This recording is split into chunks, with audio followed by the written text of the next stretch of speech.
I can do some shuffling too. Or fracas on television that we can be relatively kind to each other, and I'm being nice to her. There's no hitting on you. I said, by the way, I've spoken twice at the Citadel. She said, oh, that's awesome, and sent 3 American flags, and I hit the exclamation point. She put a heart on the well, your gorgeousness makes the photo, so there's that.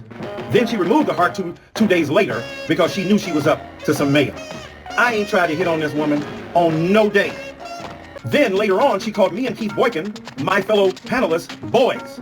So here I am trying to be nice to her, to be gracious to her, to compliment her, to suggest that she was, a human being, that she had been wonderful. I said she looked gorgeous that night. Now she's trying to turn this into me hitting on you?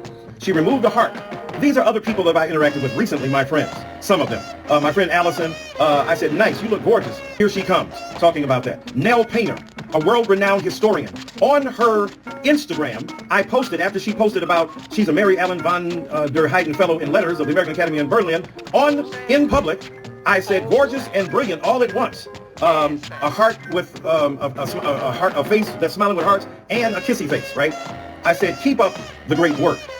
Then there is my friend Terry, who I was giving tickets to for the Democratic National Convention. If I will, everybody and their mama want these tickets for today. You look gorgeous as always. Then my colleague Lisa at Vanderbilt, when we took pictures, I sent them to her and I said, me and Miss Gorgeous. And then Councilwoman Mary Sheffield, who is a councilwoman in Detroit. And I said, gorgeous and brilliant leader. Bless you and thank God for your courage, strength, and leadership.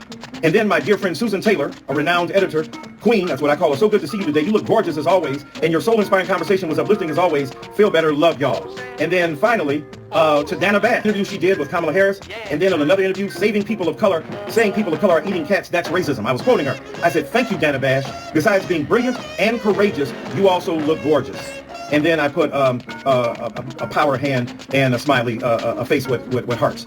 I ain't hitting on Nancy Mace. I often acknowledge people's gorgeousness, and men too, by everybody. So my point is that this is a woman trying to exploit a situation, trying to pretend as if I was trying to hit on her. She literally has that text exchange, and I read the whole of it to you. I ain't trying to holler at her. I ain't trying to be with her. Not dated white women.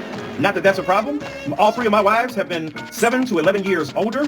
Again, where in that text exchange am I hitting on you? No. What you're trying to do is generate nastiness and viciousness because you're so bitter because you got your butt whipped that night because I told you then that what you were doing is wrong. And let me correct one thing I did say. That night I said, you're a wonderful woman. And then I said, I know you don't intend to do this. And she said, oh, are you calling me a racist? And of course I said, no, I wasn't. Let me correct myself. You are a racist. You are a racially charged, small-minded, bigoted person who is trying to exploit a situation to try to make people believe that I was hitting on you when I've just now read the entire exchange, which is false.